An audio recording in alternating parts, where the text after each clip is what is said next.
Hi, anyone and everyone. Welcome to Have You Heard About This Case? My name is Sam, and we have a little bit of a different episode today. Kelly is unable to join me this week, but I have my sister Ashley here. Yo.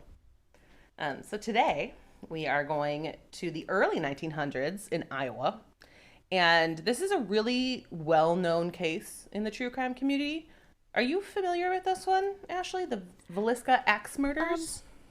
Yeah, I've heard it. I kind of know the very basic details. Just kind of like the horror story that everyone shares. But not like, the in-depth kind of way you usually go here. Oh, I went in depth on this one. And it might end up being a two-parter, not for the crimes. But I was hoping to get to some paranormal stuff that happens in the house, because you can go to the house and visit it, and a lot of people have done investigations there. Gotcha. And that's actually what inspired me to do this episode. I watched Project Fear's episodes. And you and I watched one of them a couple weeks ago. Yeah. Okay, we kind of had it like in the background, so I half paid attention. But that's kind of what those Project Fear episodes are really great for, because they are quite long. They're very long, and they're like two-parters. So there's a lot to it, but they're fun. Nice. I love them. Right. Like every time something exciting happened, you like stopped what you're doing. Like, wait, go back and watch that. What was that part? Yeah. And so I watched their episodes and I'm like, you know what? I really want to cover this. So maybe if you guys let us know on YouTube or something, let me know if you're interested in doing the paranormal side of this. Yeah. I'd be curious to hear it for sure. Yeah. I might not do it immediately because we just did Summerwind. I might wait a little bit because I know that some people aren't as big of a fan of paranormal stuff. But maybe in the future, because it is really cool. There's a lot of crazy stuff that has happened in that house. Oh, for sure. Also, paranormal things like to mess with our computers. They do.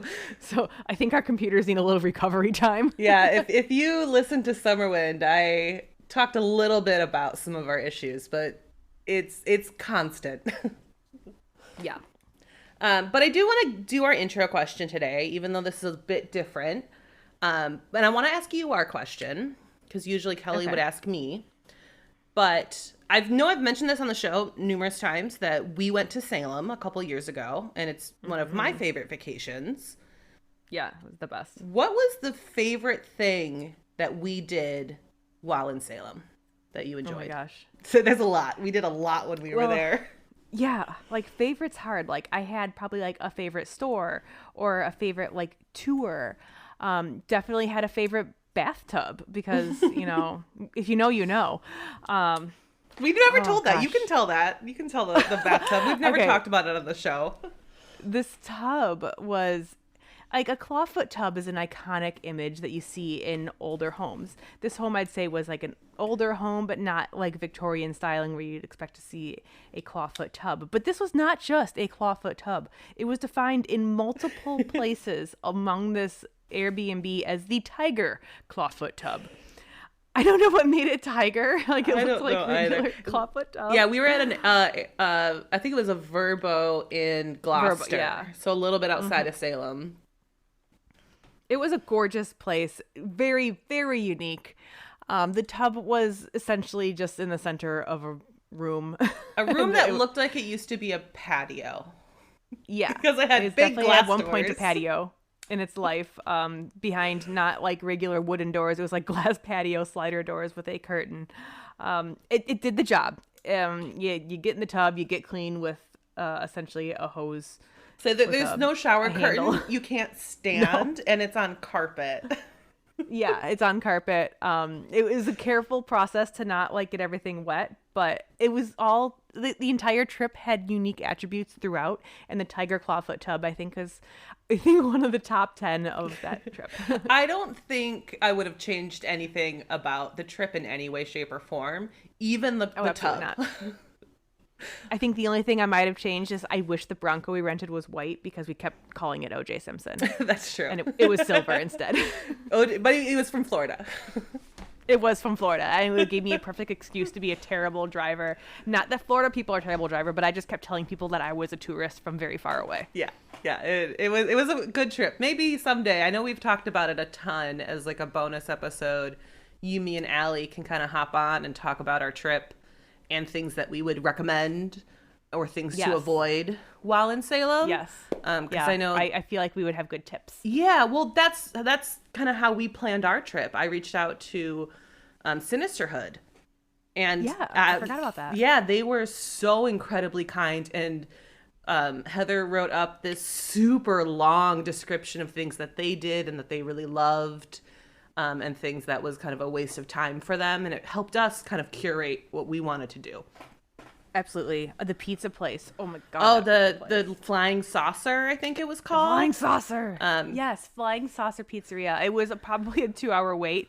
100% worth it. Totally worth it. It was for Allie's birthday too. Yeah. Everything we did was fun. Yes. But yeah, maybe someday we'll find the time to do a bonus episode and do that. Yeah. But let's go ahead and dive into the case today. Oh, you hold your horses there. What was your favorite part? Oh yeah, that's right. I forgot. I'm like, I need to ask you, but I didn't even think of what my favorite part was. I just really loved. Well, I love New England. Everything about New England I just enjoy. I really liked, like, obviously Salem was amazing, but we spent a rainy afternoon just driving. And went down to like Manchester by the sea and like down through the coast and everything, looking at all the homes that are there. And I love doing that. We did that as Beverly kids. was beautiful. Mm-hmm. Gloucester was like, oh my gosh, that was like a surprise extra trip within the trip. Exactly. Yeah. So I really love exploring the East Coast. And Salem was phenomenal. I think every single thing we did in Salem was kind of perfect for us as a group. Right. But yeah, we went and got readings at Crowhaven's Corner, which was really cool. Yeah. We had breakfast at the Hawthorne Hotel, and I had my college friend join us. So yeah, I'd say those are kind of some of the top things that I really enjoyed. And I know if we ever go back and we have that opportunity, we'll have a whole new list of different stuff because there's a lot we missed out on. Oh yeah, I feel like I could have spent another week there. Yeah, we were there for like 5 days or so. I think so, yeah. Yeah, so we've packed a lot in, but there's definitely more stuff that I want to do. And I would love to like go down and go to like Fall River where Lizzie Borden's house was. Yeah. Like I would love to do a whole like New England tour at some point. Someday. Count me in. Yes. Someday we'll make it happen. But yeah, let's go ahead and dive into our case in Villisca, Iowa in 1912. And according to the census, the population of Villisca was 2,039 people, which was basically the peak of their population. And according to 2020 census, it's just over 1,000. It's 1,132 people. So it's gone down in population by quite a bit. So you can kind of see that like that was really its peak at that point. Probably some kind of industry was popular then. Well, what it was actually was a train depot. Oh. And there were multiple passenger and freight trains that would stop in Villisca each day. And this helped bring in industry and tourism to the area. So that's why it rapidly grew at that point. Oh, that makes sense. And the Moore family, who we'll be focusing on today, was very well respected in Villisca, Iowa at this time.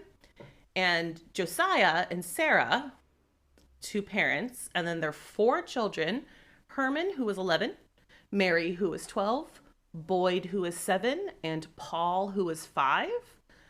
They all lived in this cute little house right in Villisca. It's probably at that time is considered a fairly large house. Nowadays, we would consider it probably pretty small. I would guess maybe a little over 1,000 square feet based on all the photos I've seen. But the family was fairly well off financially, and they worked really hard for their money.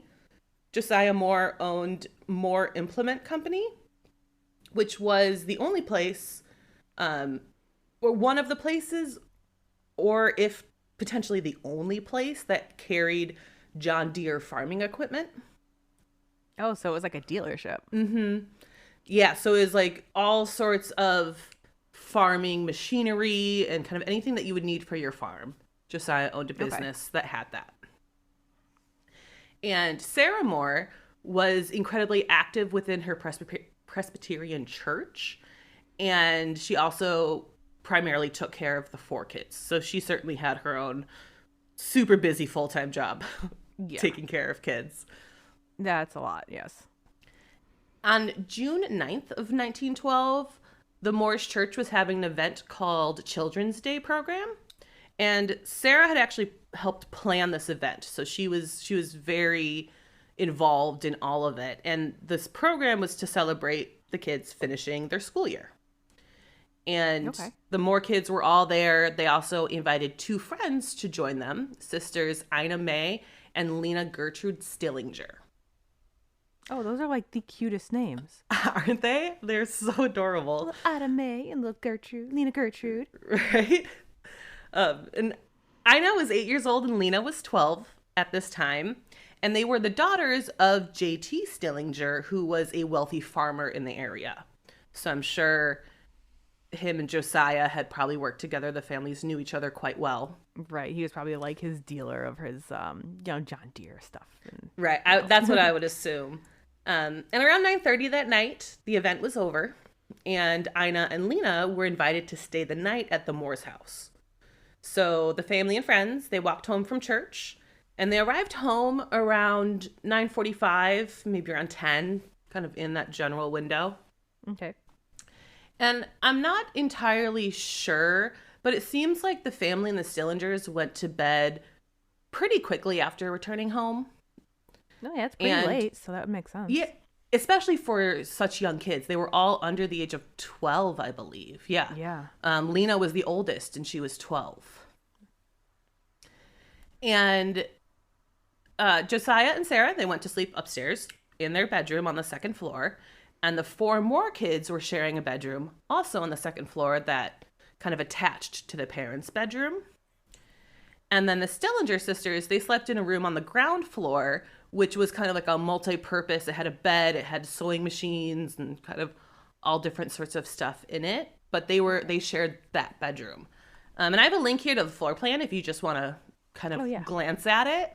Let's see here. It's a pretty small house, but as I was saying, I'm sure for that time it was probably considered pretty large. Yeah. Like houses in general have gotten like obscene in my opinion. Yes, so they have. like originally I think of how hard it was to build a house by hand. People didn't have large homes. So to have the amount of rooms that this has, like including a parlor, a back room, a kitchen, even multiple bedrooms, that was probably pretty fancy at that point.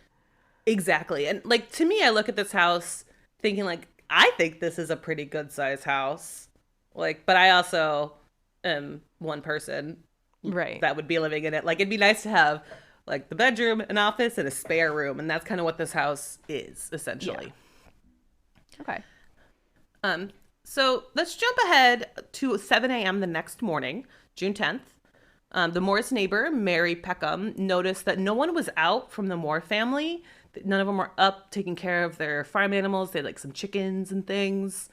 And she immediately thought this was odd because usually they were early risers. They have things to take care of. Yeah, usually farmers are, up at the crack of dawn kind of scenario. Exactly. And I believe this was a Monday morning too. So it wasn't even a weekend or anything, which just made it even more odd. Mm-hmm. And so she went over to knock on the door to check to see if everything was okay with the family. And she didn't get a response. And then she tried just kind of checking the doors because this is 1912 in small town Iowa. No one locked their doors. Right. But all of the doors were locked. Oh. So that was kind of odd.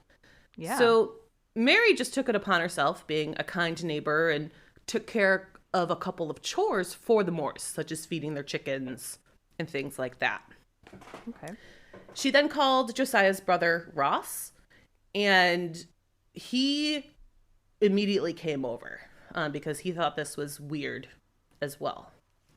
And so he starts knocking on the doors, yelling for his brother. Again, no response. And then Josiah realized that he actually had a key for the house. So he unlocks the door, goes in, and when you walk into that front door, the bedroom that the Stillinger sisters were sleeping in, it's pretty close to that door. So he actually was able to glance in and see where they were sleeping and ended up seeing a truly horrific scene. Oh, no. Both of the young girls had been bludgeoned to death, and a bloody axe was found in the room. Ugh. Yeah, like very, very brutal. And there's going to be kind of a lot of that. And I'll give you guys a warning because we're going to go into some discussion of what had happened and how horrific it really was in a little bit here. So I'll give you a warning, but this is a rough one. Okay, thanks. So Ross immediately ran out onto the front porch where Mary was waiting. She didn't go into the house with them. And they called Henry Horton, who was the local marshal for Villisca. Okay. So once authorities entered the home, they continued past the downstairs bedroom where Lena and Ina were found, and they moved upstairs where they found Josiah and Sara in their beds and the 4 more children, Herman, Mary, Boyd, and Paul, all murdered in their beds as well. Ugh. So when he looked through the door, he only saw the neighbor or the friends. So in his mind, I bet he still had a possibility that these family members of his were still okay. Possibly, yeah.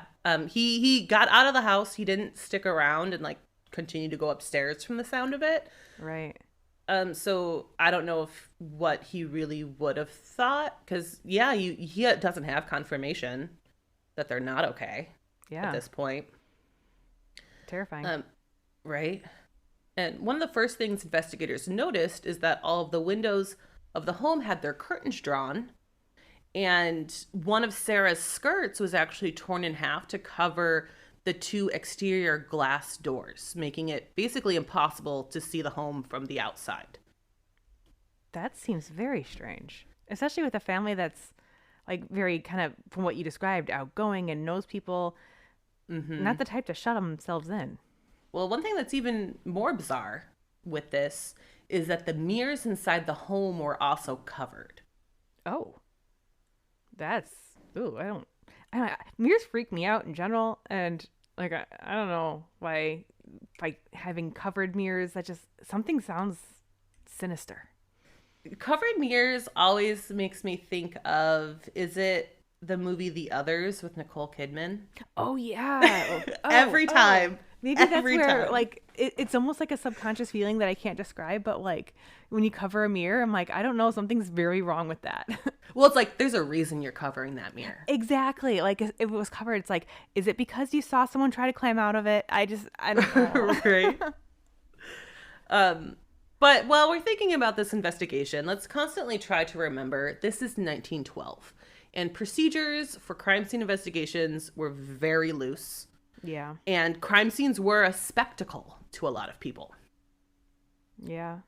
In the house, it also appeared that Josiah and Sara's murders were more brutal than the 6 children. Oh, almost like they were targeted. Yeah, we'll get to some of that. We have a lot of questions. I'll tell you now, this is unsolved. Oh, I hate those. There's a lot of possibilities that do make sense. And we'll get to all of that. But yeah, your first impression of like them having more brutal injuries really does seem like they would have been targeted. So remembering this is 1912, procedures on crime scene investigations were very loose. People loved to just come to crime scenes. They heard about it through the grapevine and they just show up outside the house. Well, that's one thing I never really understood. Yeah, me either. Like I've seen a few accidents in my life, like just like car accidents. And I know like you're a first responder, you see that a lot. Right. A whole lot more than I do. But like to me as a person who's not in the industry and anything like that, it's pretty shocking. And that is somebody's worst day. Like, yeah. How many times have you personally called 911? Like, not that much. Like, it's not. I've made a couple calls and it's awful. Yeah. Awful to make that phone call. So for someone to have to make that call and then someone else to come and watch and see like what's going on here, it's just like, yeah, rude. And it's like I constantly read the news, and I try to keep up to date on stuff that's going on, especially crime stuff, because that's what I do. I make a podcast about it. But that's usually decently after the fact, when like information's public. I'm not there trying to like hear what's going on or anything. Yes. But yeah, if there's an accident, just stay out of the way. Let the professionals do it, please. Yes. Please. But when the coroner arrived, they basically glanced at the 8 bodies and did a basic preliminary investigation. And that's about it in that moment. Oh. Yeah. I feel like there needs to be more looked at here. There was eventually, like, things were looked at more in depth, but early on, it was just kind of like, ooh, let's glance and see what happens and move on type of thing. And they didn't, like, it doesn't seem like they took any notes during their walkthrough. Well, a lot of times I've read in like other cases, it might even been cases that you've covered, people that worked as like coroners were not really like medical people. They were like either like voted on or elected on, which is actually still the case currently. But sometimes it was just kind of like the undertaker of the local funeral home, or like the police chief, kind of, that wasn't experienced necessarily in medical and death. It was like, yep, they're dead, let's collect evidence. But it wasn't always the medical evidence or things that might have been pertinent to the case, because they didn't know what was pertinent and what wasn't. It wasn't like a trained position. Yeah, well, now, like, even with the elections now for that, you have to elect somebody who's qualified. They need their education, they need certifications and different sorts of things. And as you were saying, like, they didn't know what was even really needed at this point. No. Like, they knew a decent amount, but it wasn't an industry and a career like it is now. I even remember a case, I think it was another axe murder type case, and it wasn't this one, but same era.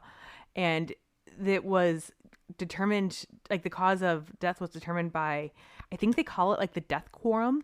And it was just kind of like pulled names out of the hat of like the adults of the township. And you get a phone call and be like, hey, you're on the death quorum today. Oh, but boy. It was kind of like a jury thing. I'm like, it's like that is the most school random phone tree. Right. It's like, Joe Smith, it's your turn. Come on down. Oh, like, that's funny. I just like, how does this work? I would not want to live in that town. I want somebody who's educated. Yeah, I think that's probably better off. All right, so law enforcement do their walkthrough. The coroner does their walkthrough. But then there were so many people of the general public around the home that it just turned into chaos. Oh, I'm sure. People were just like walking through the house. They didn't just stay outside. And there were even people who like picked up the axe. Oh, no. It's like that. Like at this time they had fingerprints and like could like do all of that sort of stuff. But it's like, if you're having random people just pick up the axe, there's nothing you can get out of it. Right.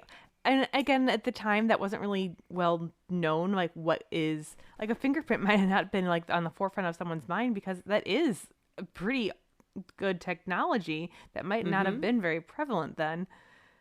Well, we'll talk about fingerprints again a little bit here when we get to suspects. Well, just saying that might not have been common knowledge then. Well, people were just traipsing through the house, like even a footprint or anything like that. That's the same concept. It's all gone. You can't use any of that evidence anymore. Yeah, but not to fault to them. They just didn't know. They didn't know, and luckily people have learned more so, and things still get messed up. They absolutely do. But that's really important to keep preserved. Yes. So shortly here, we're going to dive into what happened to the victims. But first, there's a couple things that were immediately observed in the Moore home that are a little bizarre. Okay. First, which I previously mentioned, the mirrors were covered. Dude, it's creepy. Right. And then all of the drapes were pulled and the doors were covered, so no one could see in. And then all of the victims' faces were also covered in fabric. Oh. So it's like they didn't... There's a lot of speculation with what this could mean. It could mean more of a personal attack because they knew the person. It could be like, because we'll get to some of it here, but I think a lot of people know this case.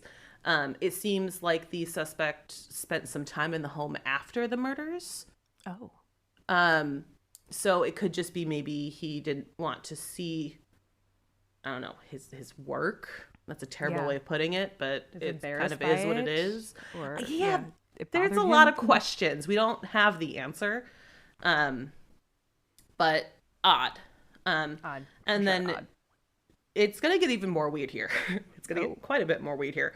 So near the axe, in the room where Lena and Ina were found on the first floor, was a 4-pound slab of bacon wrapped in a towel leaning against a wall. Is that normal then? Like, we'll get to what the bacon's for. Okay. We'll get there. Okay. Lastly, there was a fully cooked meal that was sitting on the kitchen table next to a bloody bowl of water. Oh, that's why? What? Okay, my mind again. is like... We'll get there. There's we don't have answers for everything, but I'm just trying to give you the facts because there's a lot of weird stuff going on here. Yeah, the places my mind is going right now. Okay. Yeah, but the rest of the house was essentially in order, just as the Moores had kept it. Okay. So now is where we're going to dive more into that graphic detail. So I recommend skipping ahead a couple minutes if you don't want to hear it. Okay. I don't have that option. Thanks. That's it. You don't have that option, but I'm hoping because you are a first responder that what I'm going to tell you isn't going to be as shocking as it might be to somebody not in the field. Unfortunately, I think I'll be okay. Yeah, I think you'll be fine. We talk about this stuff a lot. Okay. So we're going to start with Josiah, who was believed to be the first victim and who suffered the most injuries. Mm-hmm. So the wounds that Josiah suffered were, the first wound that Josiah suffered was made with the sharp side of the axe. Okay. And it is believed that the axe may have gotten stuck while trying to bring it back for a second blow. And I'm guessing stuck in his skull? Yes. Okay. And it's at this point that it appears that the murderer flipped the axe around and started using the blunt end of it for the rest of the blows. Okay. So that was like a learning moment for him. Yeah. In such a tragic way. Yeah, this was difficult, but not that it's easier, but if he's trying to get a job done, I mean... Well, there's a lot of people in this house, and he actually, he murdered Josiah while asleep in his bed. Okay, so there's the other people might not even know this is happening yet. I will tell you right now, they have no idea, because every one of them was found, except for one, which we'll talk about, was found as if they were still asleep in their bed. As horrible as this is, at least we have that point. Yes, and I even wrote that in here in my script of like, at least we can hope that none of them suffered in that way. Yeah. We'll get to one who may have, but again, we're not even sure at that point. Yeah. So this was in Josiah and Sara's room, and if you looked at that floor plan, the stairs from downstairs entered upstairs in Josiah and Sara's bedroom. Okay. Yep, I see that. And then next door to them was their 4 children. Okay. And they were all similarly found in their bed, hit with the blunt end of the axe. And you can actually see, and they're still there to this day if you go and visit the house, marks in the walls and the ceilings where the pullback of the axe hit the wall and the ceiling. Oh my gosh. So it must have not been that tall of a ceiling.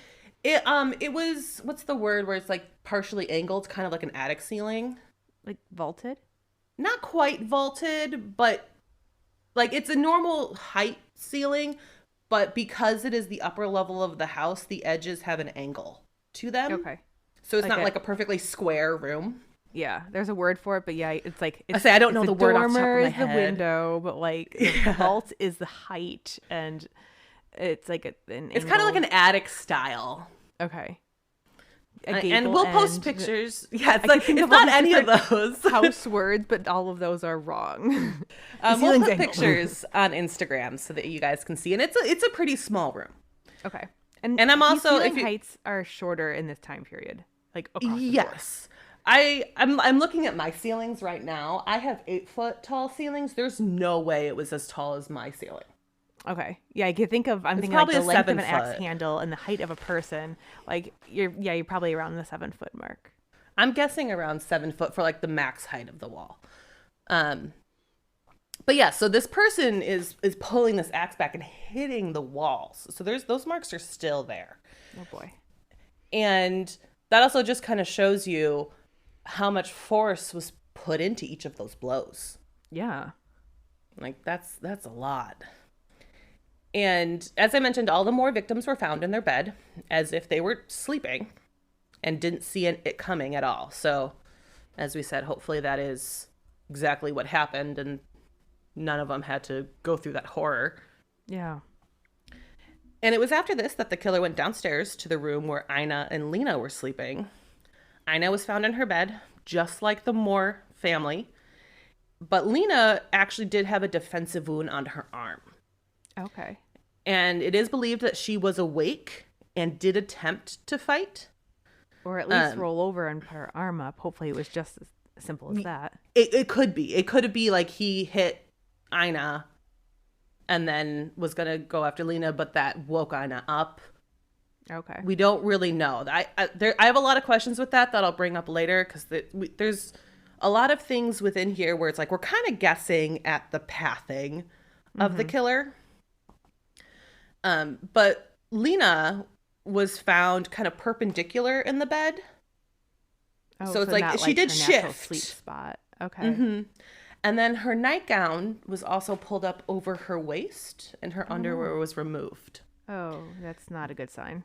There was no evidence of a sexual assault found. That's good. But it is believed that the bacon found near the axe in that room was potentially used by the murderer to pleasure himself. Oh. Okay. I don't want to know more details. Okay. I'm good. But Yeah. that's what a lot of people believe. Oh gosh. Yeah. I Yeah, I don't need bacon. to think about that. Dude, Right. like 4 pounds of bacon. oh, oh, that's spectacular, man. Oh, no. Yep. Sorry. No bacon tomorrow for breakfast. No, I think I'm gonna go strictly vegetarian tomorrow.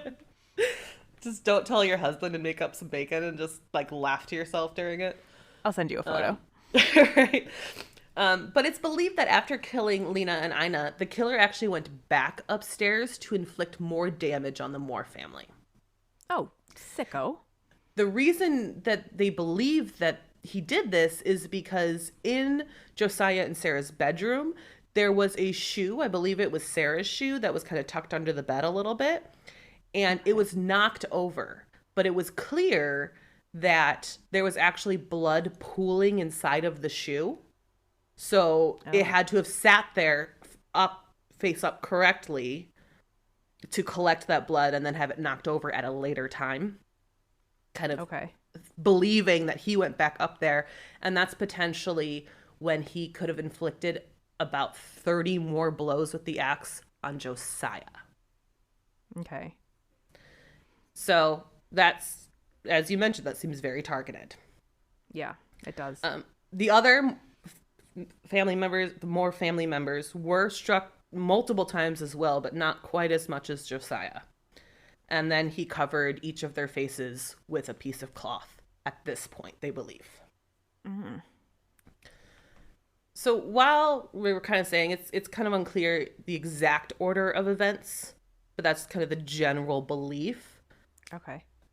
So we know he covered the windows and doors and mirrors, killed everyone, cooked himself a meal that went uneaten. It was like a full plate of food.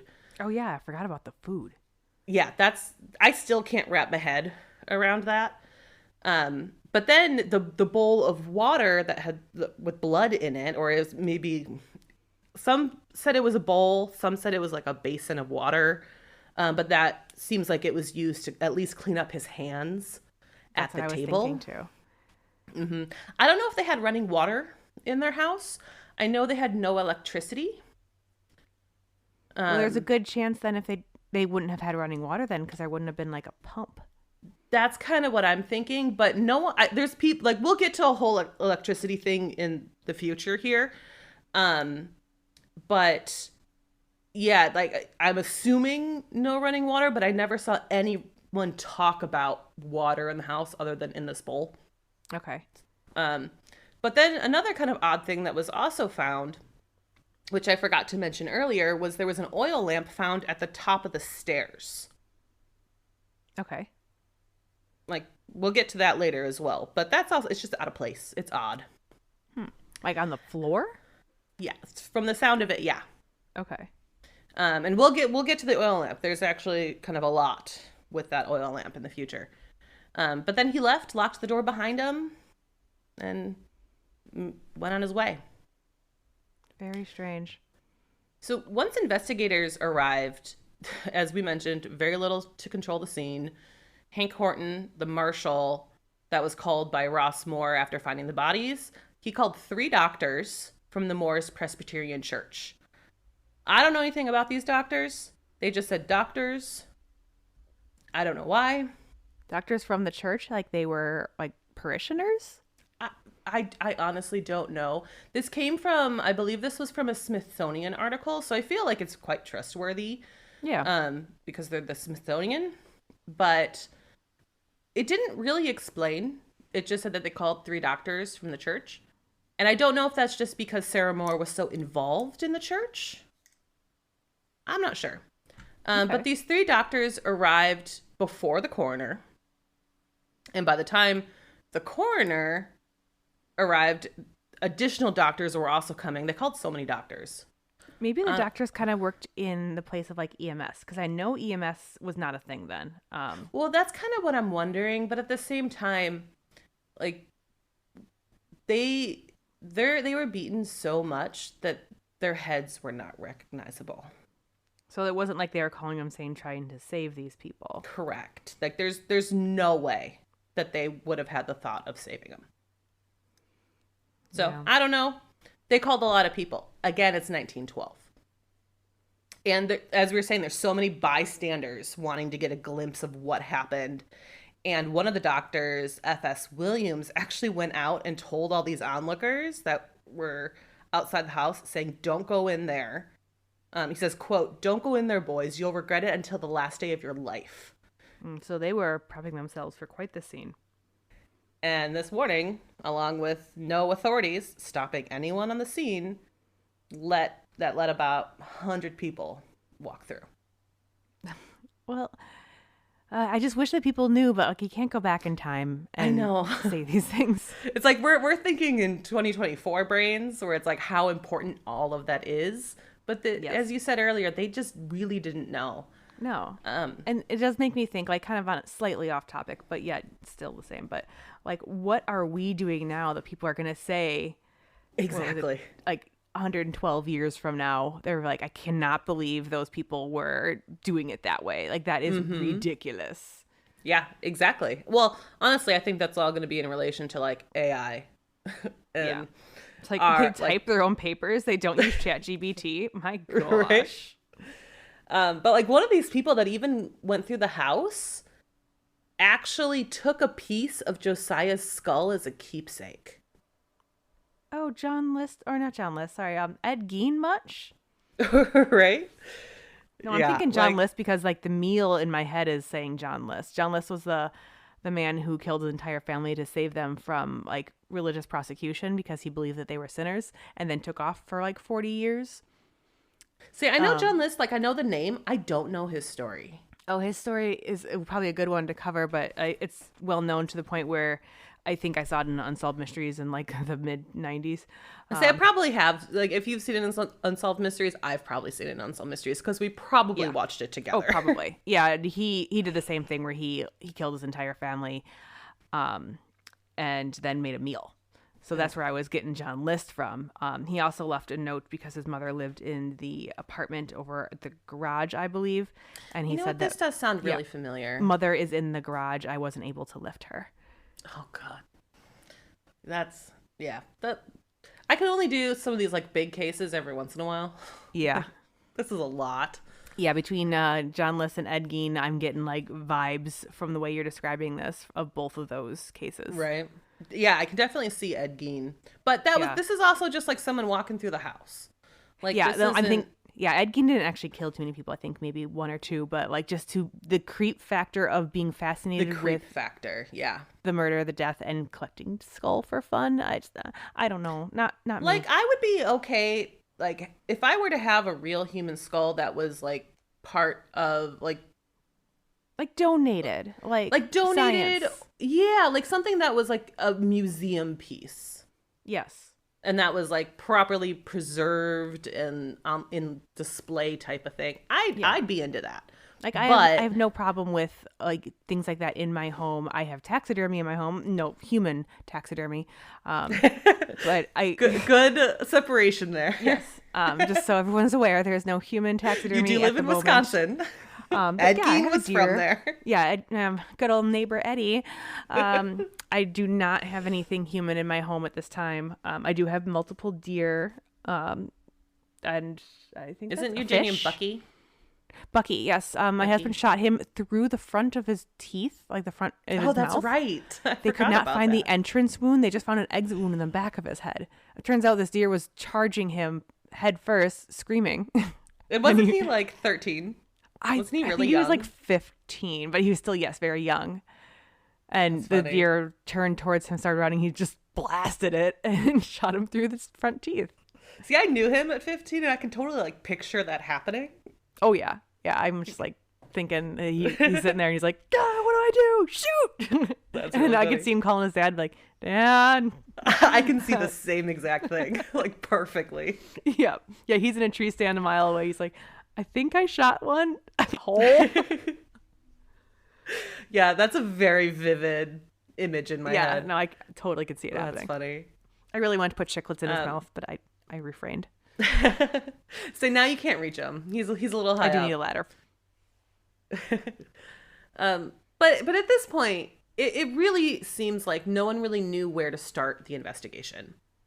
Nearby farmland was searched, but there was a really big concern that the murderer could have easily hopped on a train and left. Because this is a depot town. Yeah, you said train is, important to this town. And like there were trains running super early that day, so they could have even left town before the family was found. Like Right. major concern there. And if so many people are coming in and out, like you said, this population was actually quite large. They probably didn't flinch if they saw somebody in their town they didn't recognize. It was a common thing. Yeah. And local investigators very much felt like this was kind of beyond their capabilities. So they brought in bloodhounds and a federal criminologist, which kind of blew my mind, but that's cool that they did that. Yeah. That's great that they did it. We don't even get that around like with cases now. Like I'm sure that they do on other cases. I've only been like a part of a few like as a first responder, but I've never seen federal come in for that. So awesome. Well, you also haven't been part of a case where 8 people were murdered. Luckily, thank God. Yeah, right. Like you don't be part of one of those No. unless you can like be like I solved it now. Yeah, like If I can help, 100%, I'm there. I'll do it. But no one wants to do that. No. Like, no one wants to have the role of, like, having to do these kind of things. Luckily, there are people out there that have the skill that can do it. Mm-hmm. But it's not like you get up every day and you're like, God, I hope I have a murder today. That's Right. That's not how it works. yeah. And when this criminologist offered his opinion, the town was not happy with it. He basically said Oh. he believed it was somebody local. He didn't really give much more, but the town was not happy hearing this. And Well, imagine being from a small town. You're like, it's one of you. right? And Villisca residents refused to believe this. And they ended up starting rumors about this criminologist, calling him a drunk, and essentially discounting any credibility he had, forcing him to leave town. Oh, well, I mean, the guy's just trying to do his job, man. Yeah, they didn't like to hear that it was potentially a local. And He might have been right. I mean, I say he might have been right. And we have a couple theories here where it could have been a local. It could have been somebody on that train. We actually have a couple specifics where it could be either one. okay. And another widely discussed theory about the timeline and the pathing of the murderer was that he potentially hid out in the attic while the Moores were at the church event. So we know that the Moores arrived home at 10 p.m. and then 7 a.m. the next morning, the neighbor noticed they weren't out. And that's a big window of time. That is. That's huge. And they believe they can narrow the window down to midnight and 5 a.m. And with a lot of people thinking that the murders themselves happened closer to midnight. But with this theory was that while at the church event, the murderer snuck into the home and hid in the attic. And the attic connects to Josiah and Sara's bedroom through their closet. Yeah, I see that on your floor plan here. And one of the most compelling parts about this theory that's discussed is that a couple cigarette butts were found in the attic. And I tried. I couldn't find any confirmation of any sort if the Moores smoked or not, if Josiah and Sara smoked. This is 1912. People viewed smoking very differently. It was much more common. Right. So it's entirely possible.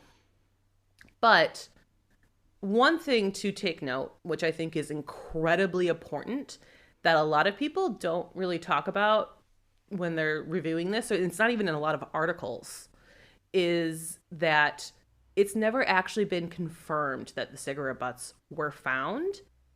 And in fact, if you actually take the tour of the house now, they will tell you there were no cigarette butts found. Oh, well, what's their information coming from? I honestly, I'm not entirely sure. I think it's coming from officials at the scene. I think this might have potentially been an early rumor that just got out of hand and now 100 years later is still being talked about because and there's nothing that shows one of those people wandering through the house. It could have been when the house was built. Right. Who really knows? But the fact that there have been the tour itself is like, no, they were never found. Like, that is not relevant to the story. I think is pretty important. Yeah. I mean, they seem very confident in that fact. Yeah, exactly. And I saw that there's a few sites that I found that I felt like were very detailed, such as the Smithsonian article.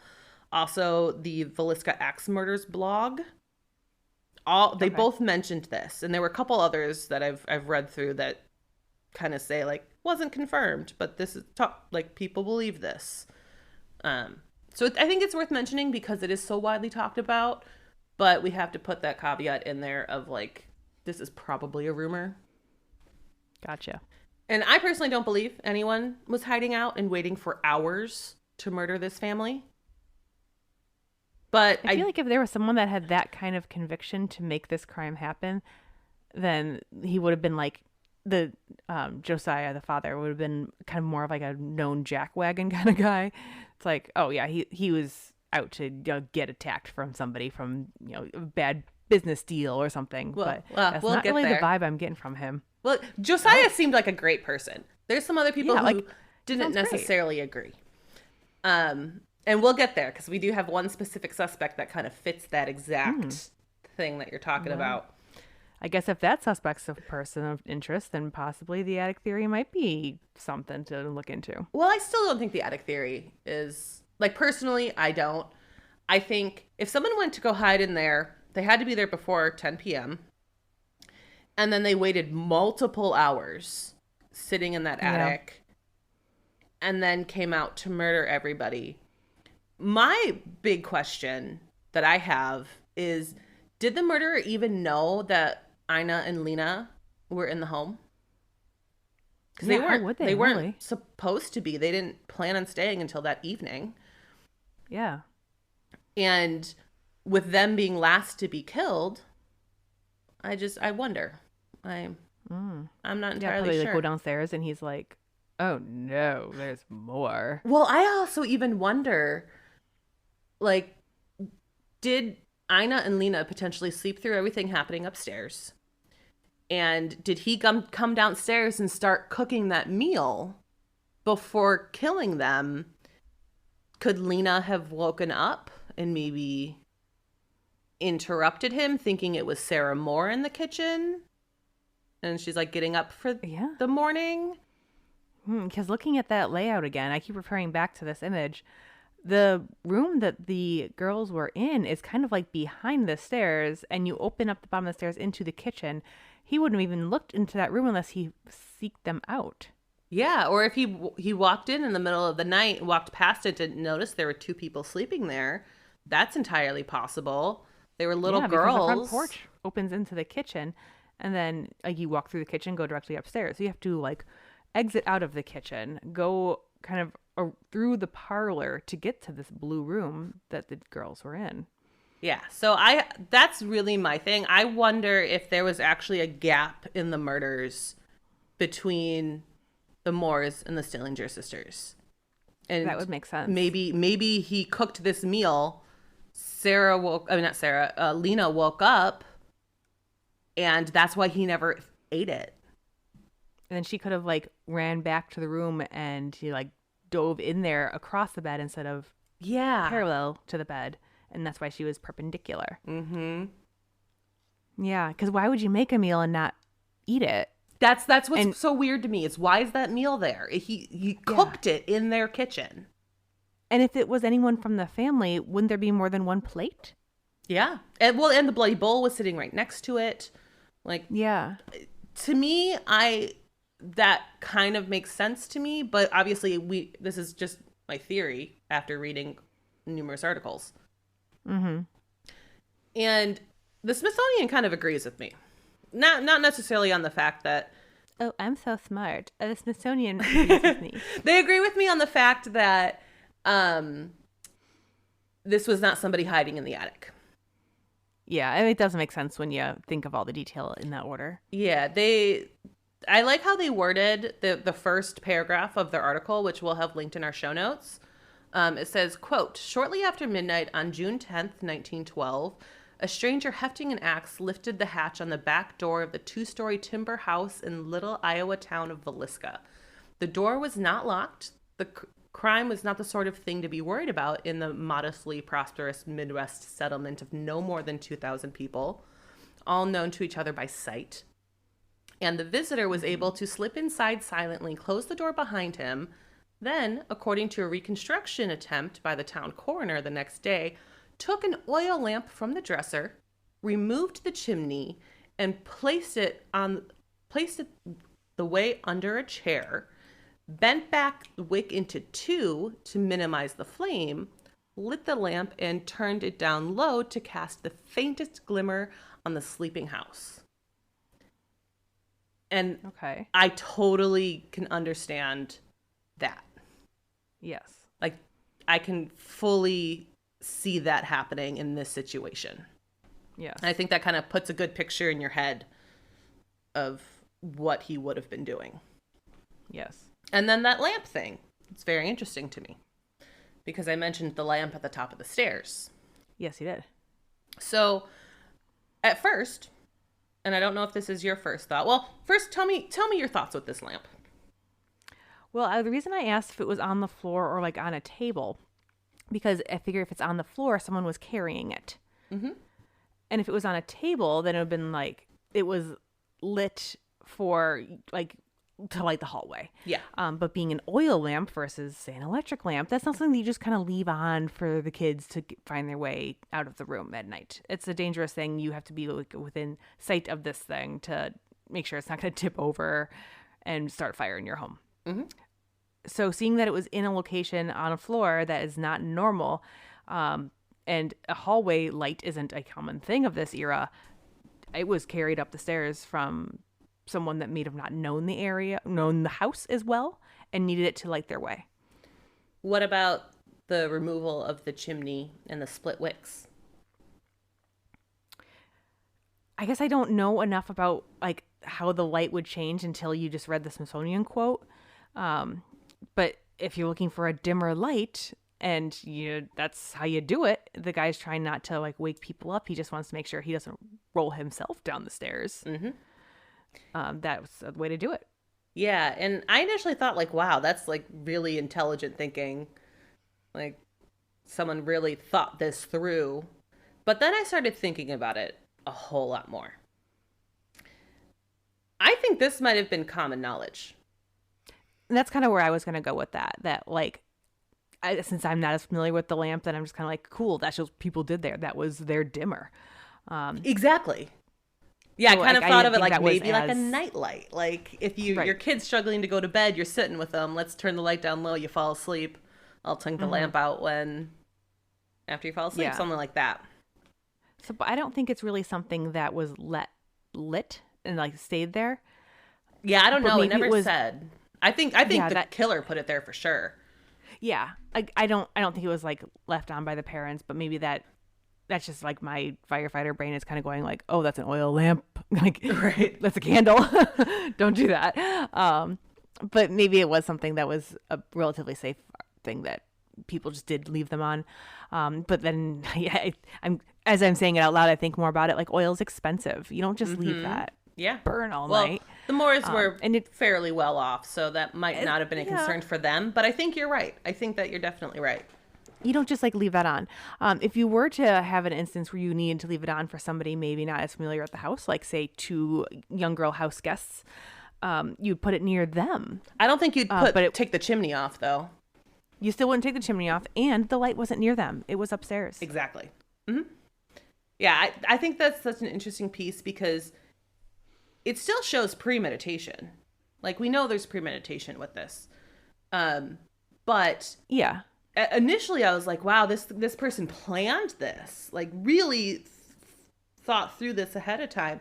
But then I started second guessing myself because most people knew how to fully operate oil lamps at that point because electricity was so new. The Moors didn't have it. Most houses didn't have it. Right. So I'm thinking that wasn't really an anomaly to like this guy knew a trick. He knew the hack. He had the TikTok hack for oil lamps. Right. I don't think that was the case. I think he was just like, oh, it can't be too bright. I can't sneak up on him this way. I'll turn it down.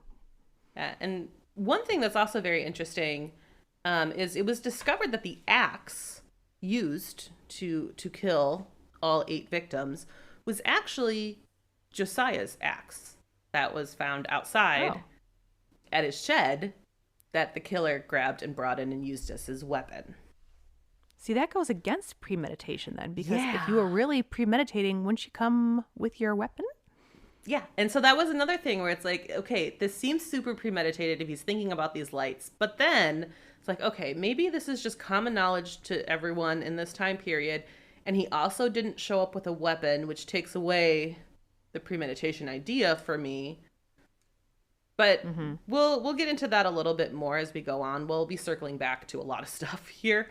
So just kind of keep all And that maybe in common mind. knowledge is more that like he didn't want to bring his own weapon because of he didn't want to leave evidence, but everyone knows you have an axe outside. Well, that's the thing is, again, 1912, farming area. Josiah owned a company that sold farming equipment.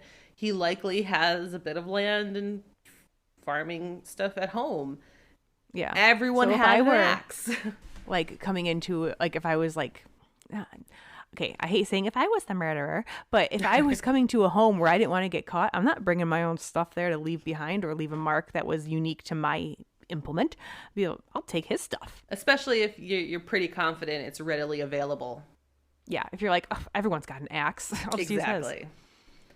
And so another very interesting piece of information about Villisca on the night of June 12th, 1912, according to the Villisca Axe Murders blog, at least a year before these murders, there was a dispute involving Villisca Public Service Company, which was a private company that provided the electricity for the city and hence Okay. had control over the streetlights. And this dispute was specifically involving the streetlights.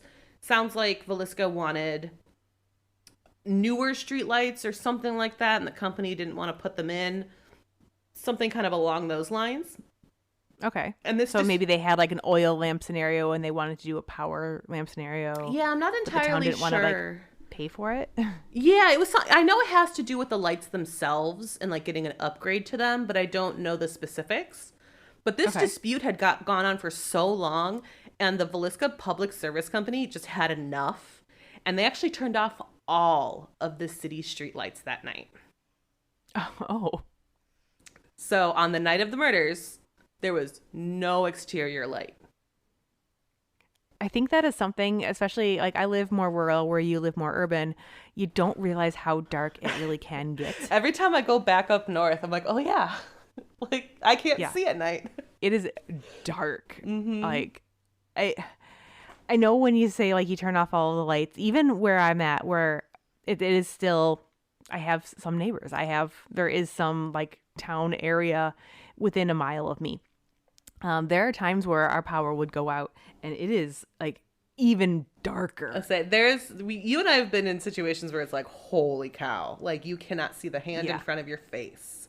It is very, very dark. I think the biggest time or the most shocking time I've experienced this was in a mine shaft. Oh, I'm sure. I've never experienced that, but I've heard that's like a whole different feeling. It's terrifying. I never even realized it can be like this, but it was close to a mile straight underground under a rock. It was in a mine tour. So like it wasn't like we were just wandering a mine.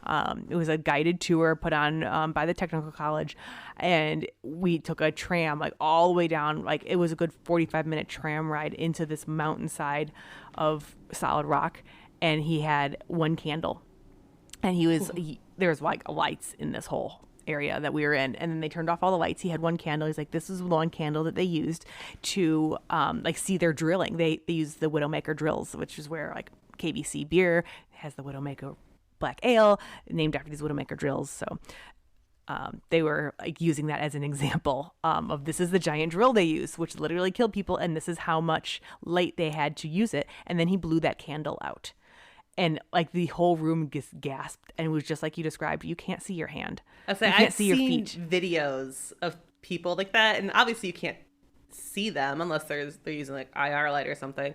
But you hear like the gasps of people. Yeah, it's shocking. And like I live in the woods. I knew darkness. Like I'm not scared of the dark, but like I knew my husband was standing right next to me, and I immediately like went and grabbed from like, oh my gosh, like are you still there? Like this is so like I kind of want to do. I haven't done that tour, but I really want to.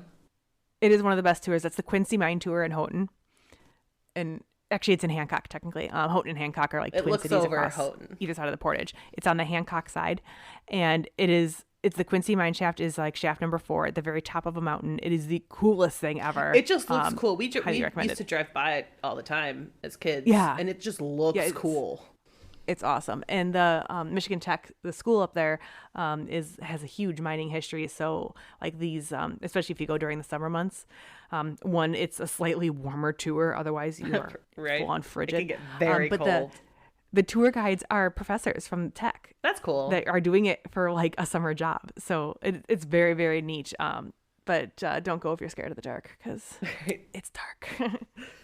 Yeah, I'll maybe next time I'm up north, I'll try to check that out. Yeah. I have like such a long list. Every time I'm there, I'm like, I need to redo everything from my childhood because I don't get there often. I've probably done that tour like 5 times. And so that's what you and I did, 2 weeks ago? We went through the UP. We just like stopped at everything that I haven't done in 25 years. Yeah. Well, like the stuff we stop at might not be like everyone's forte, but like, look, cemeteries, let's go. To the people that are listening to us, they're probably into the fact that we literally like trudged through mud to get into a hidden cemetery a couple weeks ago. Like literally. Yeah. But yeah, so back to Villisca. So lights are out, and this wouldn't impact the visibility in the home at all because they didn't have electricity. But what it really would do was impact any potential view from the neighbors seeing someone come and go from the house. Mm-hmm. So that is a big unfortunate issue. So let's get into the suspects. The first suspect, which has a pretty obvious motive, is a man named Frank Jones. And it's kind of a crazy story, so strap in here. Jones was a Iowa state senator, and he was also a member of the local Methodist church, and he was very well respected in Villisca. And the Moore family was Protestant, if I remember right. She was a member of the Protestant church. Was it Protestant? No, I don't remember. Let me scroll. It was just a different church. It was a different church. There didn't seem to be any. Sure. I will say there didn't seem to be any religious rivalry at all. Okay, just seeing if that was a motive. But, yeah, okay. I don't believe it. Just happens that he was involved in his church, and that's part of what he was well known for. Okay. And Presbyterian. Sorry, I just Presbyterian. Scrolled up I know it was a P, but I couldn't remember. Yeah, she's from the local Presbyterian church. Okay. But Jones worked hard for his wealth and his public status, and because of that, he was actually like a pillar in the community. And Jones, he also owned a local business, and this business competed directly with Josiah Moore's business. Oh. And earlier within Josiah's career, he actually worked for Jones for 7 years before starting his own business. Josiah split off on his own to start his own. Okay. And he was the direct competitor to Jones. And apparently Jones was demanding 16-hour days out of Josiah, which was a big part of why he wanted to start his own business. Yeah, he's got children. No. And when Josiah left Frank Jones's company, he actually was able to convince John Deere to follow him to his new business. So he took the John Deere contract. Oh, okay. That's not a friendly thing to do. There's probably a lot involved in that I don't know, obviously, all the detail, but like just from the outside, it's like, man, that's not really something that you just do. Yeah, I think at that point, like, business was just different than it is now when we think of it in that way. But obviously this gives Frank Jones some thoughts of ill will towards Josiah Moore. But I can see that. The story gets crazier. That's the simple part. Frank Jones, I thought that was it. No, there's actually a decent amount more because there's drama. Cool. We're gonna get into some real drama here. So Frank Jones would have one son named Albert. And at the time of the murders, Albert was an adult and he was married to a woman named Donna Jones. Okay. Donna was a school teacher and she very much married into the Joneses' wealth. And there is some speculation on why she married Albert, whether it was actually for love and if she cared for him or if it was just because of the wealth and status. A lot of people have mixed feelings on this. But Donna very quickly became a well-known member of the upper social class. Okay. And she was known for being fairly flirtatious, which really rubbed a lot of people the wrong way. But because and women were not supposed to do that then. Exactly. But because of her social status, no one really kind of said anything. And her personality is described as, quote, snappy and indifferent to public opinion. So that is not a good way to describe a woman in 1912. Exactly. Now I'd be like, go girl, but then I'd be like, oh, you watch your back. Yeah, so I think even like the people who were a little more vocal about it, it just didn't even faze her because she didn't care what people thought and it wouldn't change her behavior. I think she sounds like a pretty nifty girl now, and I might hang out with her, but I don't want to see her ill will come to her in that era because of the that thoughts era is of bad. Women not being able to have personalities like that. Well, she does some things that aren't great. At this time, like, to use the phone, you don't dial somebody's phone number. You just pick up the receiver and it goes to an operator and then they have to switch your call. And so one of the phone operators started to notice that Donna was receiving calls from multiple homes pretty consistently. One of these homes being the Moores. And the operator would recall statements being said by Donna saying, "It's all right, come over now." So, yeah. Girl. You're not supposed to do that. Yeah, nope. So it seems pretty clear that she was having an affair or multiple affairs. And the operator said that the last time she transferred a call between Josiah and Donna was just a couple days before the murder. Oh. And what gets a little crazier here is 4 months after the murders, the phone operator, I don't know if it's the same one. At this point, her story was full gossip across the town, so all the phone operators probably knew this. Yeah. But they saw a call coming from Donna's house, so they answered it, prepared to transfer her call. But it turns out that the phone was just knocked off the cradle, and the operator could overhear what was happening in the home. And apparently... Oh, and she listened, didn't she? Oh, she absolutely listened. Of course she did. Yeah. Apparently, Donna was continuing her affairs. And detectives actually believe that she was having affairs with about 6 men. Oh, I take back the fact that I said I want to hang out with her. Yeah, I'm like, it sounds great in the beginning. Yeah, no. But she was... This apparently, this knocking the phone off the cradle happened while another man was paying her a visit. Oh, gosh. And Albert arrived home unexpectedly. So her husband walks in. Oh, so they heard the getting caught. Yeah. And I'm assuming that's how the phone was the phone was knocked off the cradle. I don't really know. That's just my assumption. Oh boy. But being that there's a fight that seems to have broken out. And really the operators, they know everyone's voice. Well, yeah, that's their job. That's literally their job. So they were able to immediately identify all of the voices in the room. So it was Donna, Albert, and then the man that she was having the affair with, who is also named Albert. So it's like the Real Housewives of Villisca. Basically. And I didn't see any reports of like exactly what was said during the argument. But apparently it ended suddenly when the operator heard a gunshot. Oh. So the next day, the other man, Albert, other man, not husband Albert, had a wounded thumb. Oh, how did that happen? And he blamed it on an accident with like a rogue, nervous horse. Yeah, the horse grabbed a gun. Okay. He said it was like the loop and like the reins or something. Okay. But that happened. So the theory in all of this, to kind of wrap this up, is Frank Jones, Donna's father-in-law, stepped in to help his son Albert. And given his already dislike towards Josiah Moore, who previously worked for him, took the big contract, and then now finding out his daughter-in-law is having an affair with him, kind of gave him some pretty clear motive for wanting to harm Josiah. I could see that.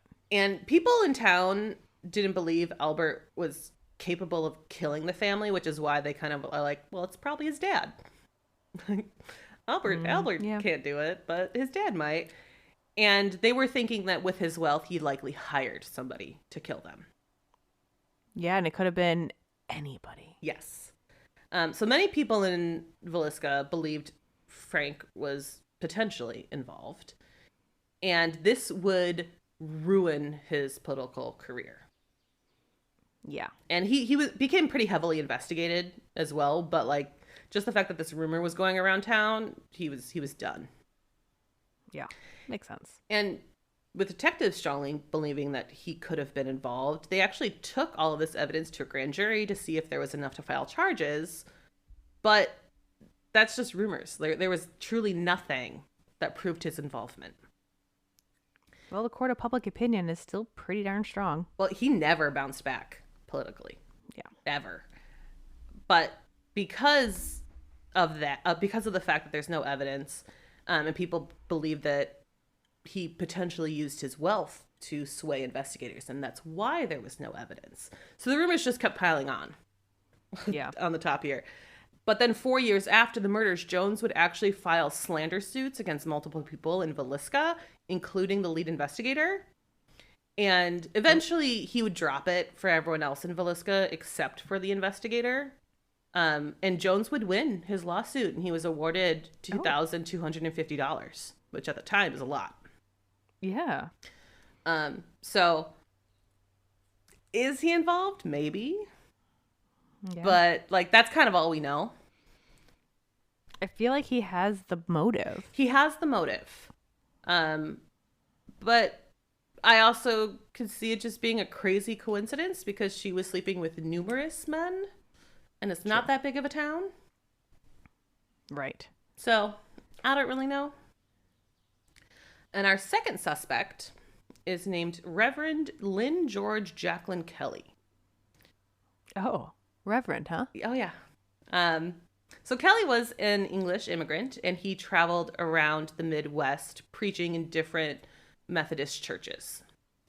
Okay. And in the summer of 1912, Kelly was working in Iowa at a religious school. Okay. And he would actually need to travel to Villisca every other weekend for work. So that brought him into town. And on the night of June 9th, Kelly had been invited to Villisca by the minister of the Presbyterian Church, Wesley Ewing. And this was to specifically attend the Children's Day celebration that Sara Moore had planned alongside the minister's wife. Okay. And Kelly would actually stay with the Ewings during his visit. And this is something that's a little odd, but I've also heard this a few times before in just different scenarios. But at the time, Wesley, if not his entire family, were dealing with a pretty bad cold. And they would actually sleep outside in a tent thinking the fresh air would help clear their cold. I mean, I've heard of that happening, especially if you're from like Finland, Sweden. They put their babies outside frequently, like wrapped up in like little bassinets because the cold air is supposed to be good to strengthen the lungs. And yeah, they thought that would help like clear their passageways to get fresh air. And so they slept outside, the whole family. Okay. So Kelly had their house to himself. Okay.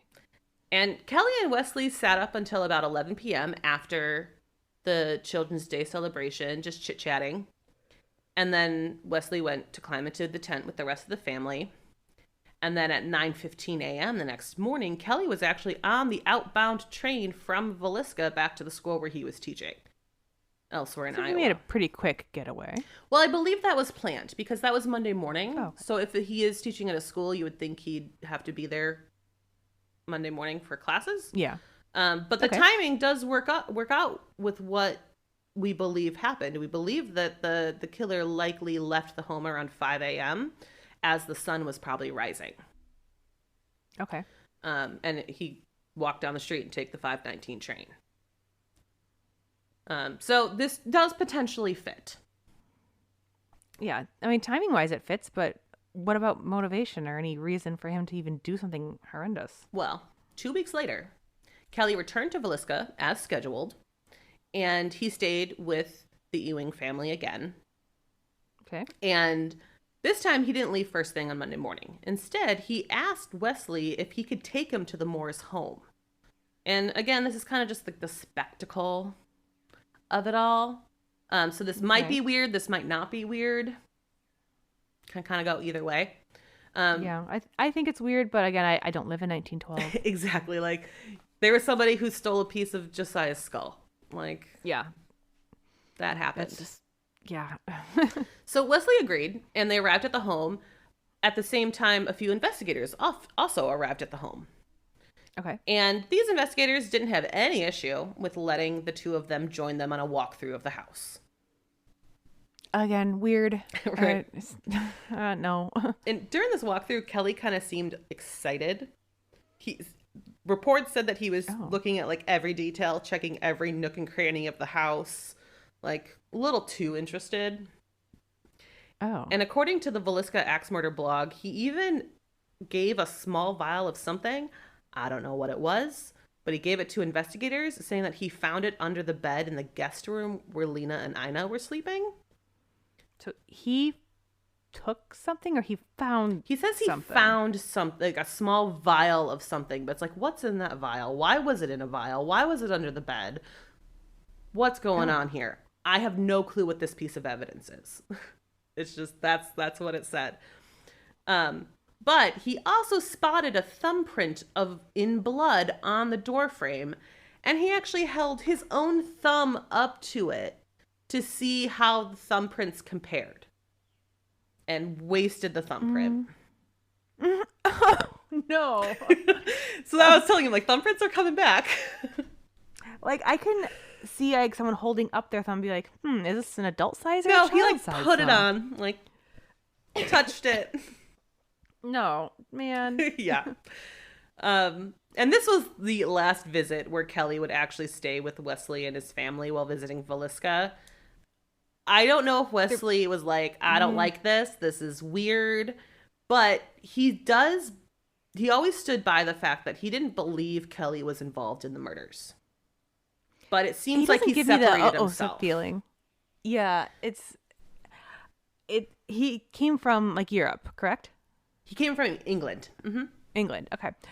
So, like, I do know that a lot of people, like, are a little bit more blunt and forward, and that might not be, like, the way that small town Villisca kind of operates their self, because they're not used to, like, a European demeanor.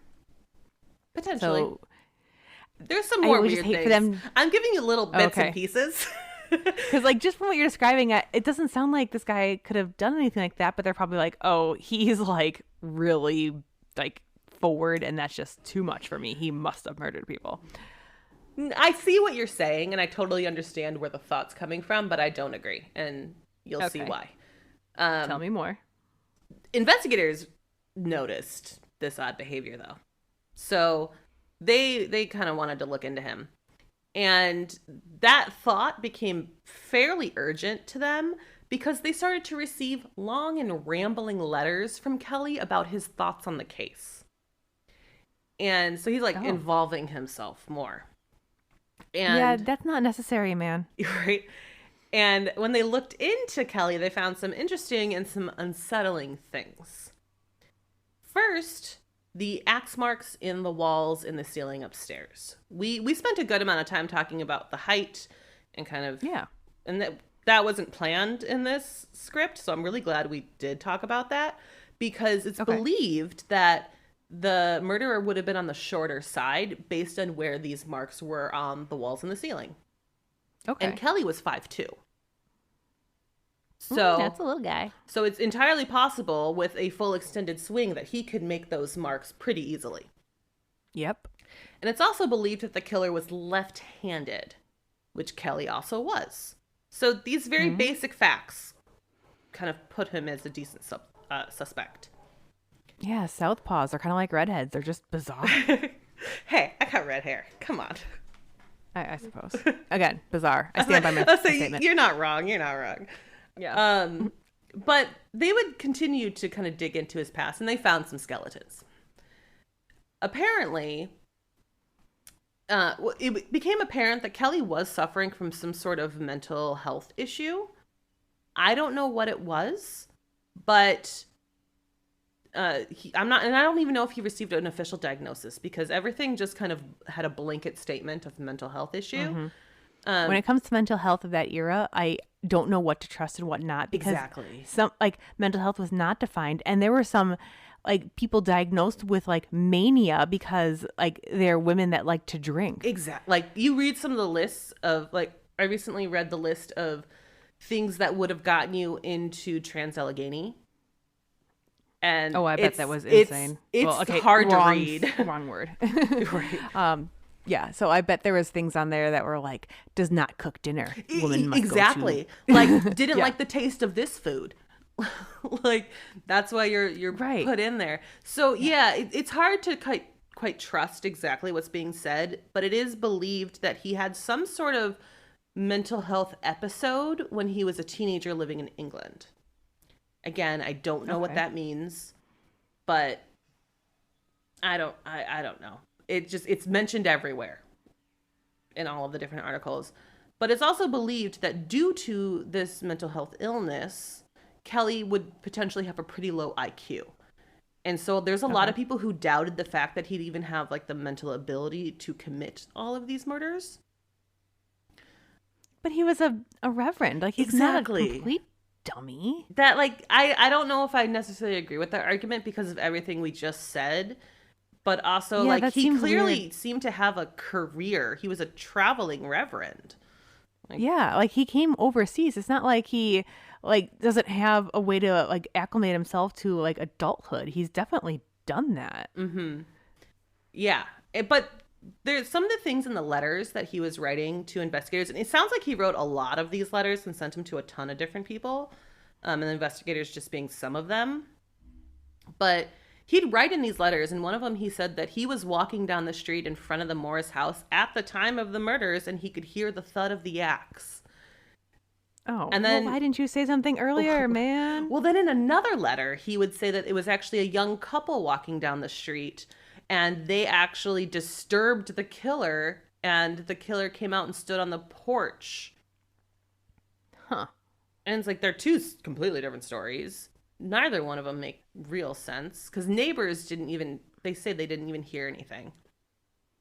See, I'm just getting like weird vibes from this guy, not murdery vibes. Well, that's kind of my question. I'm not sure if you just looked at literally the next sentence in my script. I did not. But it's like I'm wondering like if all of this is true, or if these are potentially figments of his imagination as a result of mental illness. Like, that's entirely Very possible. Yeah. I think that seems more likely than, like, because this is calculated. Like, I know that, like, mental illness is a huge factor in a lot of different cases and crimes from the perpetrator, but, like, you can't be someone that can't get, like, function. You have to have some kind of, like, mental capacity to be able to execute people in this way and not get caught. Yeah. But I also, because like we know the fact that the axe was picked up from the house, the oil lamp was the Moore's as well. Like it seems almost like a crime of opportunity, but it's such an incredibly severe crime that you have to imagine that there's some sort of forethought that went into it. Right. It's like, it's a weird line to walk where it's like, how much planning was involved? Like, was it? I feel like a crime of moment? opportunity. Yeah, it would not have the body count that this one does. Well, we'll get into that as well. I did a ton of research. Okay. There's more. There's more. We're not done with talking about Kelly quite yet, and then we'll get into that theory. Oh. So investigators would discover that Kelly put an ad in a newspaper for a stenographer and private secretary. This was in a different town. I think it said Iowa that it was still in, but it might have been another Midwest state. I don't quite remember. Okay. But it wasn't specifically in Villisca. But a woman named Jessamine Hodgson. Okay. There's no N. Jasmine Hodgson. I cannot say her name. Hodgson. Jessamine Hodgson would respond to this ad. And Jessamine told investigators that Kelly had given her some specific demands with this role. He told her that she must type in the nude. What? That was like the first number one demand. Again, 1912. Please tell me she didn't do it. No, she didn't. Okay, good. And we don't actually know what the other requests were that Kelly provided, because Jessamine turned them into her pastor, who then turned it into the police. And then it went up to a judge, and the judge would say about Kelly's demands, quote, "So obscene, lewd, lascivious, and filthy as to be offensive to this honorable court and improper to be spread upon the record thereof." So he's basically saying, like, it's too dirty for me to tell you. Like, okay. I won't even say it in the courtroom because it's so filthy. That must be filthy. Yeah, so it's like if they're willing to say she has to type in the nude, I don't even want to imagine what the rest of the list said. Right. And there's a lot of reports, too, that Kelly was also obsessed with sex. And I think we kind of see an example of that with Jessamine's story. I'm assuming it was going in that direction. But now I'm wondering how he got a job. Oh, I know. Like, at all. I know, yeah. And apparently he was also known for peeping in people's windows. So great. Yeah. And according to the Smithsonian Magazine, he was actually caught peeping in somebody's window in Villisca within a couple days of the murder. Okay, so maybe he is more creepy than I thought. Yeah, he's creepy, but I'm not super convinced he's the murderer, but there's a little bit more to go on here. So then, as we mentioned, the morning after the murders, he was on that 519 train. And apparently, there was a couple who was also waiting on the train that he met on the platform. And they remember him telling them about gruesome murders 3 hours before the bodies were found. What? And then, supposedly, he sent out some bloody laundry to be cleaned within a couple days of the murders. So that's a big thing there. Yeah, that's kind of a red flag. Yeah. So this was enough for investigators to go back to a grand jury to see if they could indict Kelly.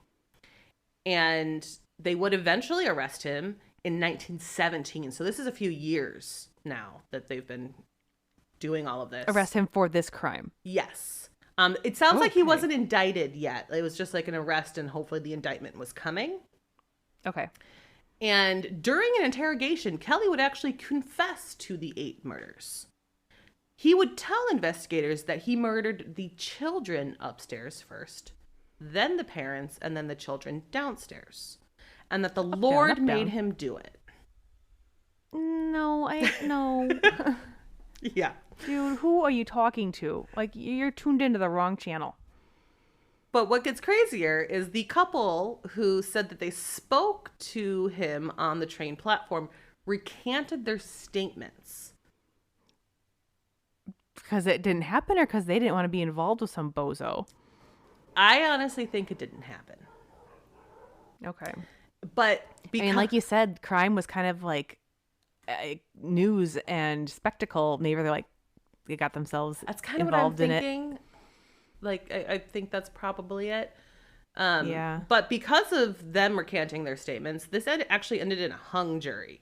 So it had to go for a second round. And the second time around, they voted to not indict, and they let him go. Okay. And I will say one of the big reasons I don't believe he did it is because he would be covered in blood. And that was a very short time frame to change and get on the train. I mean, yeah, but like, how long does that legitimately take? A minute or two? Well, there's a lot of factors to it because he was staying at the Wesley's house. I don't know how far they were between houses. Right. It's believed that the killer left around 5 a.m. Right. Yep. And to get to the 519 train, like, did he bring his luggage with him and then change in the house and pack up his clothes? Like, that's all entirely possible. I also don't know how far the train was from the Moore's house. I don't know how long that walk is. I just feel like that's cutting the timeline pretty close.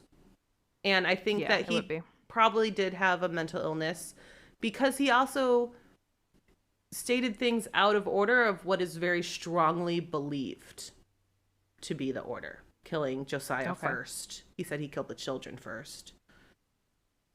And then... Yeah, that doesn't really make a lot of sense. Yeah, and then the letters saying multiple different things. I think that he did have a mental illness.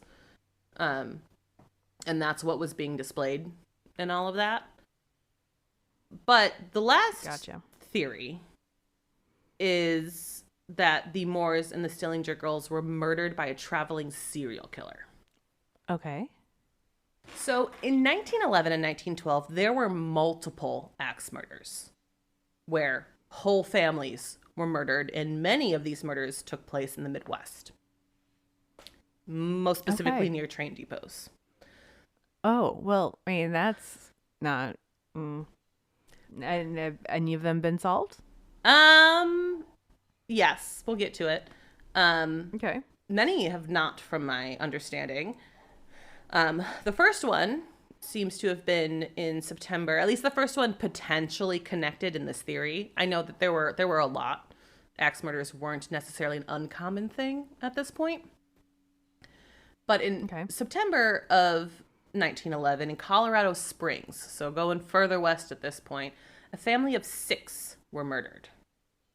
And then in 2 separate attacks that happened in Monmouth, Illinois, which a pipe was actually used, not an axe. The first attack, there were 3 victims. And the second attack, there were 5. And then 2 more people were killed in Paola, Kansas. And there was a potential suspect for these murders. Okay. Named Henry Lee Moore. No relation to the Moore family. Okay. And he was actually convicted of murdering his mother and his grandmother in Columbia, Missouri. And a part of the reason why he's considered a suspect is he was previously incarcerated and released shortly before this potential connection of axe murders began. And then he was also arrested for the murder of his mother and grandmother shortly after the Villisca murders. And according to this theory, there aren't additional connected axe murders after this. Okay. So fits the timeline decently well. Yeah. But what doesn't quite fit is that it's believed that he actually murdered his family to get money. He would get the deed of the house, which then he could either sell or have the house to himself. And that was his motive. So it doesn't necessarily make sense why all these other murders would also happen. Right. Like a serial killer doesn't need motive, like it doesn't usually have a motive like that. It's individualized to start. Mm-hmm. So like his name kind of gets pinned to this serial killer theory. I don't think it's related, but I do find the idea of a traveling serial killer very interesting. Because as I said, I mean, it does make sense. It makes a lot of sense. There's been multiple instances, and I guarantee you there's been more than the couple I listed. That those are just the ones that are more widely discussed within this theory. And I think that also potentially makes sense why he didn't have a weapon and why he got the axe, because he wouldn't be traveling with a weapon like that. Mm-hmm. Yep. So that's very interesting to me. But one thing that kind of supports this theory, which is quite interesting to me, which again could be like just complete coincidence, is that there seem to be a couple break-ins or attempted break-ins in a couple different areas where these murders happened. One of which being in Villisca, which was actually one of the phone operators in the town. She said that she heard someone walking up the stairs to her home and like jiggling her door handle, but it sounds like it was locked and they couldn't get in at like 2 a.m. And so it's scary. That's interesting. And then during the night of the murders in Paola, Kansas, a family woke up in the middle of the night after hearing a crash and realizing the chimney on an oil lamp had crashed to the floor. Which is the one I find much more compelling, because it doesn't sound like it was the whole oil lamp. It was just the chimney. Like the last one where they took the chimney off. Like in the Villisca home. Mm-hmm. Yeah. But at the same time, what if one of the family members was trying to light the lamp? You take the chimney off, you light it, you put the chimney back on. Or if they were doing the dimming theory that's possibly commonly known. Yeah, or like they took the chimney off to blow it out and didn't put it back on and it was on the edge of the table or something. It could be an absolute coincidence, but it happened to be the same night or within a day of the Paola, Kansas murders, and then this phone operator in Villisca also had this instance where someone seemingly attempted to break into her home on the same night. Okay. So I don't know. I say it's interesting, but I don't know how much weight to put on any of that. Yeah. It seems like too coincidental. Yeah. But just regular not too coincidental, but like regular amount of coincidental. Right. But just to kind of bring this to an end, the Moore family and the Stillinger daughters, their funeral was held on June 12th, and thousands of people were in attendance. The National Guard lined the streets, and the procession went from the firehouse where the funeral itself took place to the Villisca Cemetery, where there were about 50 carriages that took part in their procession. And that's a lot. I say, wow. Yeah, it's not like they had cars back then. Like getting 50 carriages involved is a whole lot, and that just shows Like that this family was very well respected, and this whole town felt this tragedy. Yeah. So before I give my thoughts, because I have a lot, what are you thinking right now? I mean, I am thinking Frank Jones, of all the people you described, has the most motivation, financial backing, and like the way to get out of it. Mm-hmm. That I'm going to him. And please don't sue me, Frank Jones. This is not slander. I'm pretty sure. I was talking to Dad about this morning, and he's like, I don't think they're alive anymore. So I think you're good. No, I don't think so. Don't think so. But a family of Frank Jones, if he is an innocent man, I'm so incredibly sorry. But like the facts are lining up where that's going to be where I would focus most of my attention if I was working in an investigation in this case. Yeah, I agree. I think Frank Jones is understandably a very viable suspect. Yes. But I'm not... And I don't think he swung the axe, though. Oh, I definitely don't like think he swung the axe. I think he hired somebody if it's him. Yeah. Or multiple people. Agree. I guess we never really talked about that either. Like, we've always just kind of said one guy, and a guy meaning male, female, whatever. It could have been more than one. We don't really... That theory is discussed know that either. A lot. My personal belief is that it's not. There isn't more than one axe. There isn't more than one axe. There's only one plate of food. There's only one bowl of water. Yeah, and there's so many things like that as well. But I'm also thinking of this is 1912. Those are well-known information things to us, but like, could there have been other wounds that could have been another axe? Sure. But their wound study was not as good as ours right now. Yeah, there's one axe left behind, but how do we not know that there was like an axe and another axe and hatchet and a steel pipe and a candlestick and a rope? Right. No, that's very true. Their study of wounds was not advanced to the point where maybe they just saw the one axe and like, there's our thing. That's right. What happened. So I do take everything with a grain of salt, even though it is well documented.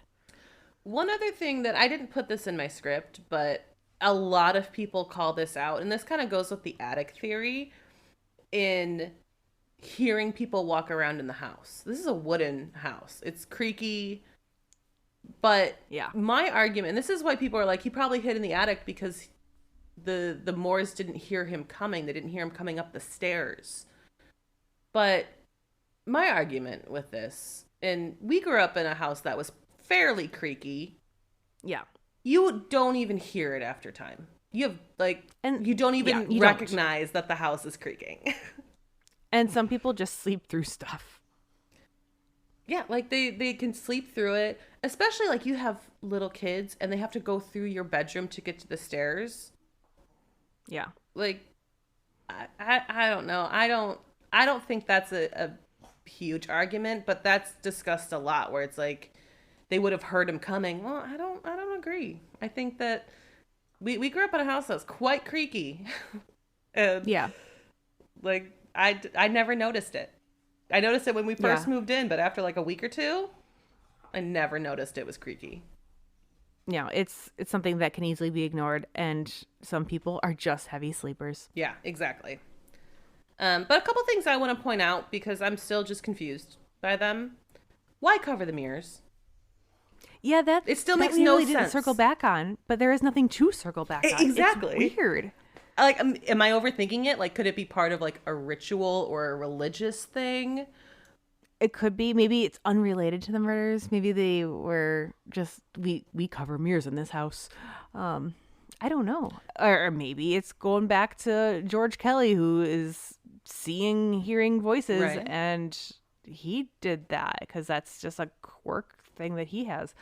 I don't know. I wonder if it's some sort of like moral dilemma. And again, I'm probably really overthinking this, but like he knew what he was doing was wrong, but he has a compulsion, which is causing him to commit murders.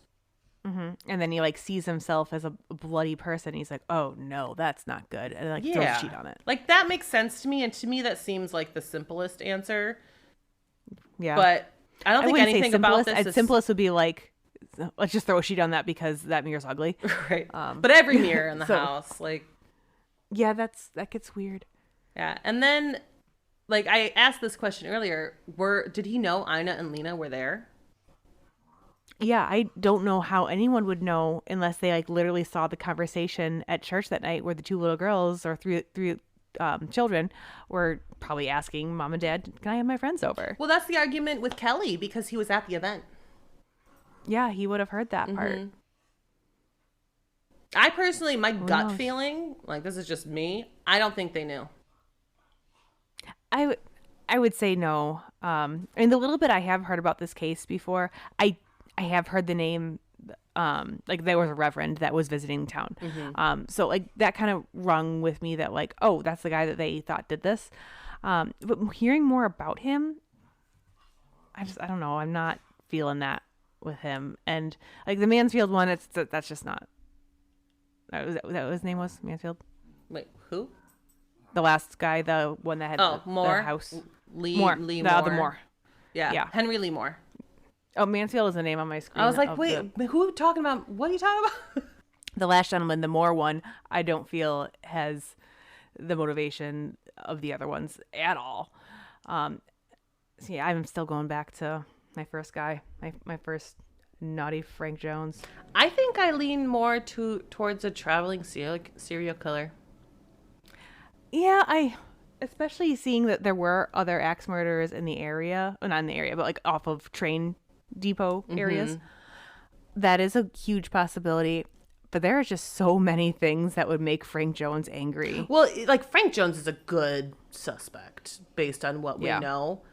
But the kids.